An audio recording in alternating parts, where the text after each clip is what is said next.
15.000 dapat apa ya?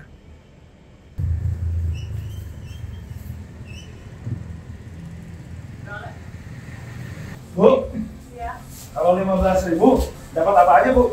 telur, sayur, gorengan. Itu gizinya udah cukup, Bu. Cukup. Saya pesan satu.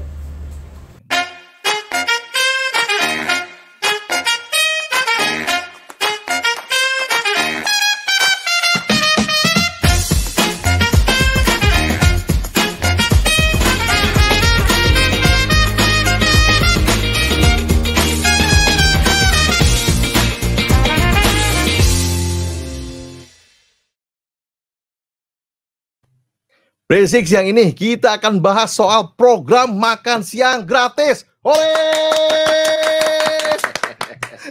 Aduh, gile bener nih.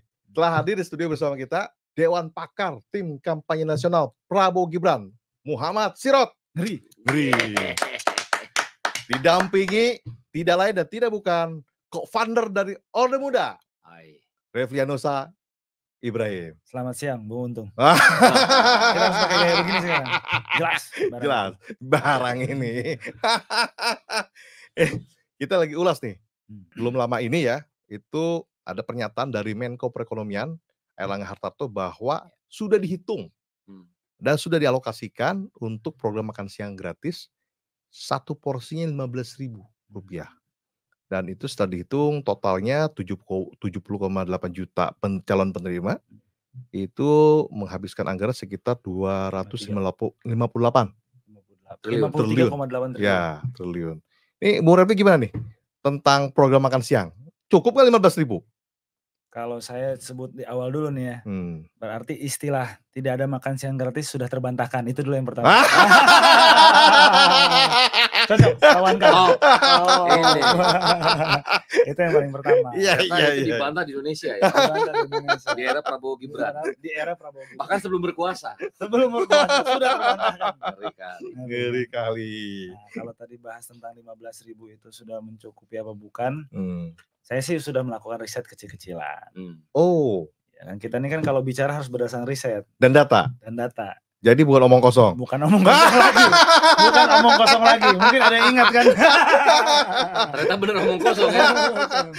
Yang sebelumnya omong kosong. Kayaknya yang omong kosong kemarin itu kampanye buat kita. Jadi naik tinggi banget. Nambah 8%. Nambah 8%. Ngeri kali. Hasil risetnya gimana?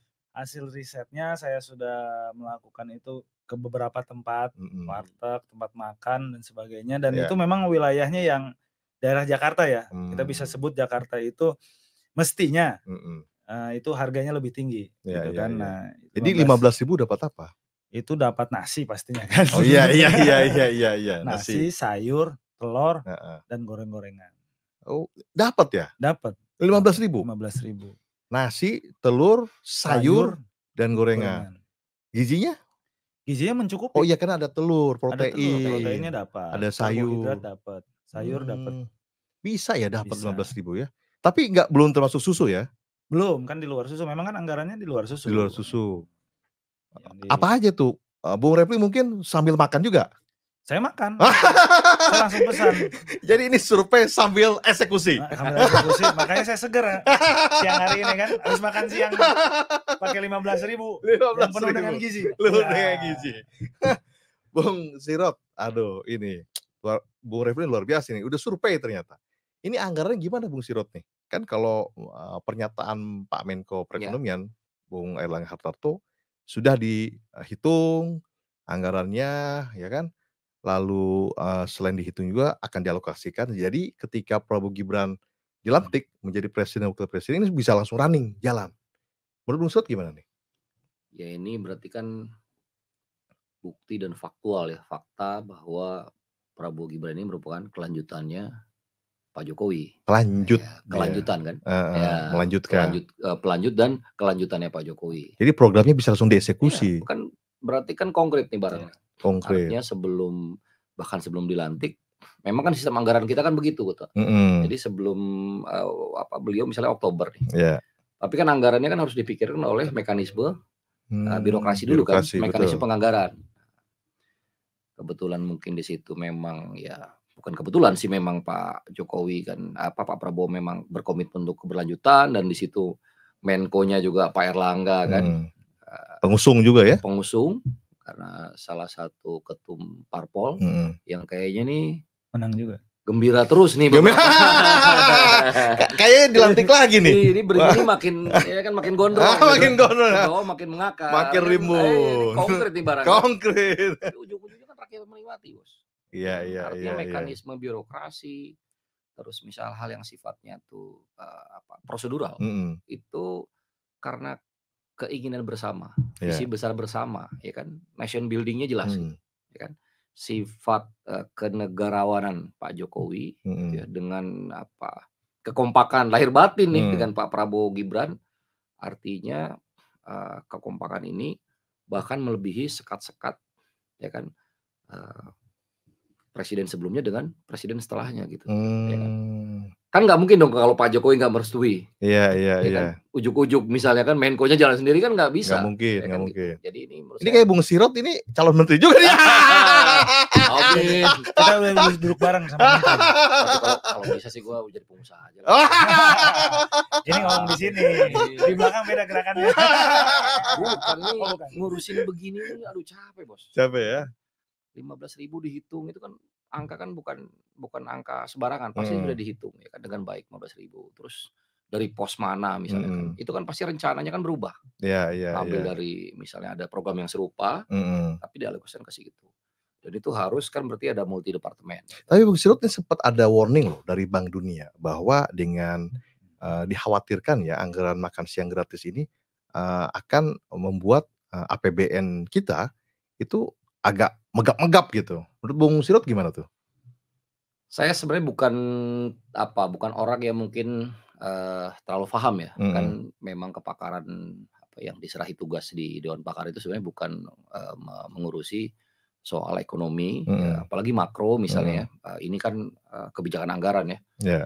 Tapi mungkin kekhawatiran Bank Dunia ini kita anggap sebagai ya nasihat lah. Ya kan, karena kan partner ya. Ini partnernya semua negara-negara termasuk kita ya. Jadi menurut saya kita harus prudent juga nih ketika mengelola. Dan angka yang 253T itu kan saya kira di bawah hitung-hitungan Dewan Pakar ya. Dulu kan 450 waktu itu Dewan Pakar. Pak Burhanuddin Abdullah sebagai ketua Dewan Pakar itu kan menghitung seperti itu, dan itu sebenarnya ada anggarannya. Ya kan? Dari pos mana detailsnya beliau-beliau yang tahu. Jadi ada tim ekonomi di Dewan Pakar sendiri, ada tim ekonomi. Ketemu di angka setelah dihitung oleh Pak Erlangga 253,8 triliun. Ya kan di luar kekuasaannya Prabowo Gibran kan, tapi sudah dapat segitu. Anggaplah itu bonus. Sebelum menjalankan sudah ada alokasi begitu. Nah nanti begitu menjabat mungkin kan ditambah lagi. Mungkin kan dengan belum terhitung susu. Betul kan gitu. Jadi ya lumayan lah saya kira. Hampir dia 50% lebih kan saya kira. Itu bagus gitu. Dan saya kira ya anggaplah kekhawatiran ini sebagai dari kolega lah ya. Dari partner kenegaraan gitu ya. Bank Dunia ini kan partnernya negara-negara berkembang saya kira. Jadi itu bagus juga sih. Anggap aja nasihat. Kan tidak kalau nggak salah beliau lagi di mana gitu ya si pejabat Bank Dunia itu. Saya juga baca sekilas ya. Ya saya kira bagus lah. Tapi kalau dianggap membebani anggaran saya kira enggak ya. Enggak juga ya. Kita tahu Pak Jokowi itu termasuk orang yang berani ngambil tindakan yang unpopuler. Gitu loh. Tapi sudah kalkulasi ya. Iya. Artinya gini loh, postur anggaran kita memang ya mungkin ada yang bicara secara fiskal segala macam. Saya melihat membaca tidak terlalu banyak ruang fiskal misalnya.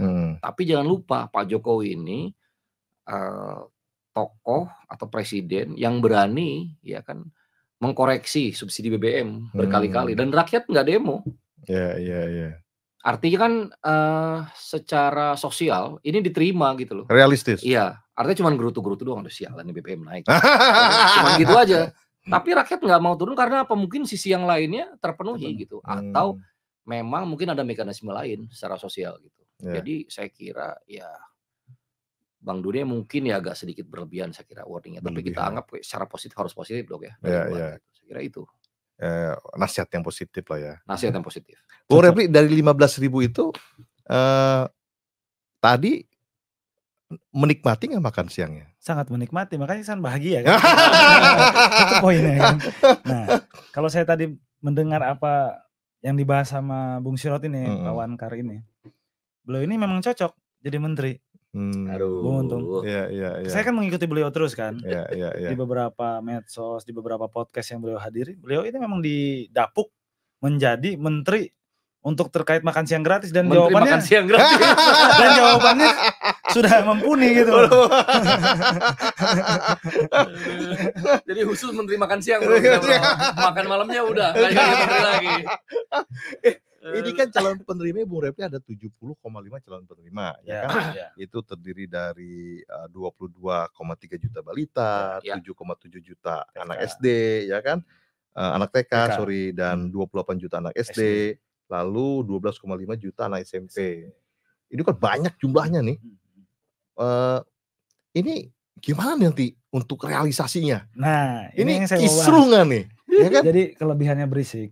Dia paham apa yang saya mau cerita. Ditanyain dulu. Ini jujur, saya mau cerita itu tadi. Apa dampaknya? Antara cenayang atau spiritual? Ini spiritualnya udah tinggi juga nih levelnya nih. Kita kan ada gelar MDK. Mas Top Dukun. Jadi cocok betul. Jadi tanpa saya buka, beliau udah nanya. Jadi nggak salah kan. Kita ikut. Gimana? Jadi ini takutnya kisruh kan. Waduh, berantakan. Jumlahnya besar. Jadi anggaran besar, jumlah calon penerima besar. Dan banyak kan yang harus diurusnya kan begitu kan. Makanya nggak mau jadi menteri kayak gitu. Makanya jangan takut dulu Pak Wankar. Ini saya jelasin sedikit. Pertama, dampak ini tuh bagus banget untuk apa sih namanya? Untuk pemberdayaan ekonomi masyarakat. Kenapa bilang begitu?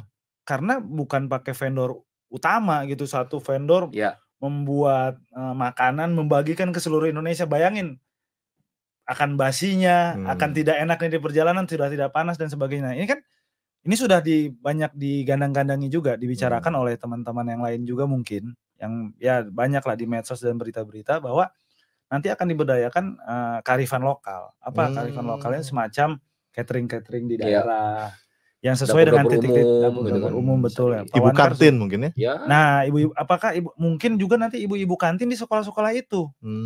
Dengan dilihat juga kan tadi berdasarkan kecukupan gizinya dan sebagainya. Nah, makanya ketika tadi Pak Wankar juga membahas bahwa ini kemenangan itu adalah kemenangan bersama. Kenapa? 02 menang, rakyatnya juga senang. Makan siang gratisnya ada, para pengusaha lokal UMKM bahkan ibu-ibu kantin juga menikmati gitu loh. Inilah menggerakkan bukti ekonomi. Menggerakkan ekonomi. Ini bukti 58% kita, harusnya 65% bahkan. Kita saya mau ngomong di sini, kita dilicikin. Kita yang dilicikin dihilangin 7%.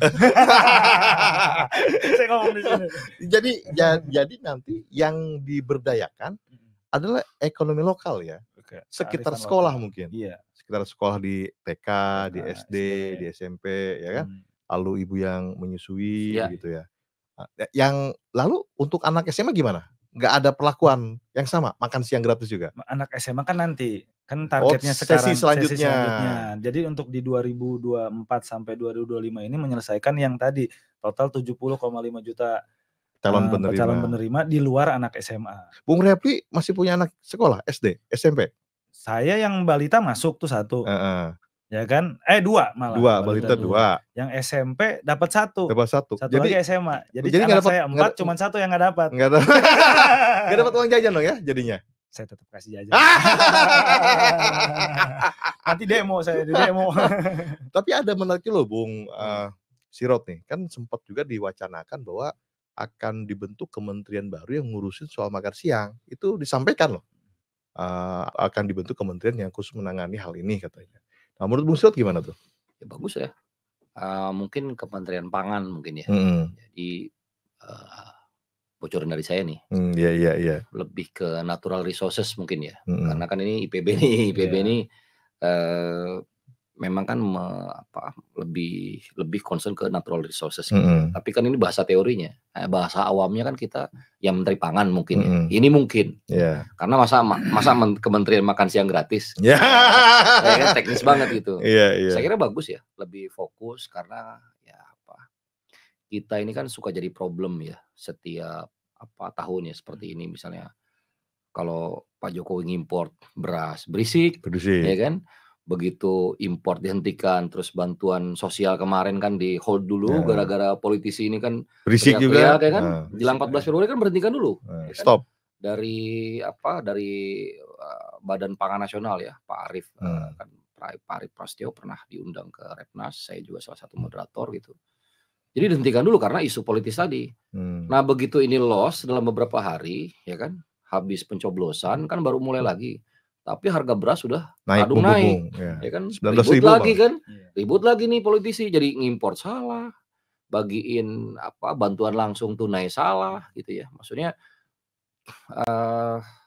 penanganan sosial ini kan sebenarnya nggak bisa dikotomikan dengan pilpres atau apalah sebenarnya. Tapi kan Pak Jokowi ini bijak bestari lah. Dia juga nggak mau tekanan politik ini beliau abaikan. Jadi tapi kan akhirnya kan ada konsekuensi. Itu harga beras yang naik dan sekarang ini kan pada berisik nih. Wah ini tong urusin beras segala macam. Ya pasti diurusin, cuman kan ada timing gitu. Jadi makanya ketika pakar-pakar bicara bahwa enggak kok di pasar induk sudah stabil. Ya memang indikatornya pemerintah pasar induk, ya kan? Kalau ke pasar yang tradisional atau misalnya ke rantai pasok yang di bawah, ya dia akan cek mungkin random lah. Karena sekali yang di atas ini beres, kan kalau distribusinya nggak ada masalah ya kan, harusnya kan naiknya kan bisa diperkirakan gitu. Gitu. Saya kira bagus ya, Mas. Kalau menurut saya kalau ada menteri khusus ya. Nah, Bung Refli ini kan kalau anak TK, SD, SMP mungkin berada di lingkungan sekolah kan? Iya. Ya, yang melakukan suplai makan siangnya di lingkungan sekolah. Kalau ibu menyusui gimana tuh pembagian? Kan ada posyandu.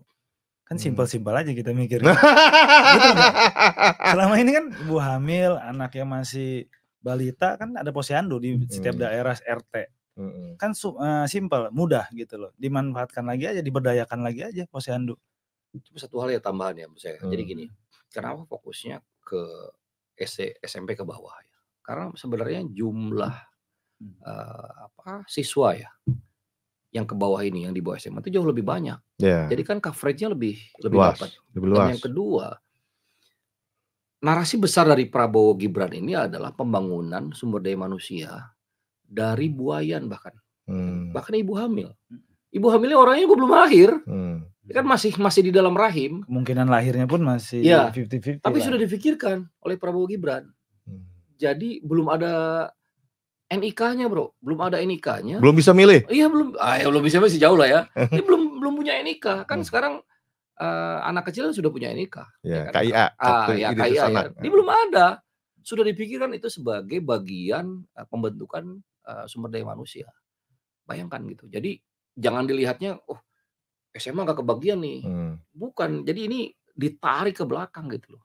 Jadi pembangunan manusia itu mulai si bayi belum lahir, ibunya ya, tentu kan dengan pasokan gizi pada ibunya yang bagus, sehingga nanti kan melahirkan anak-anak yang sehat.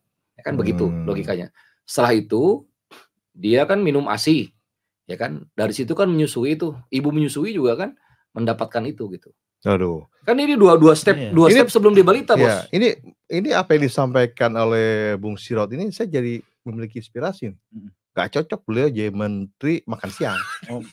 Apalagi naik lagi. Kalau saya kelas menteri pemberdayaan ibu dan anak.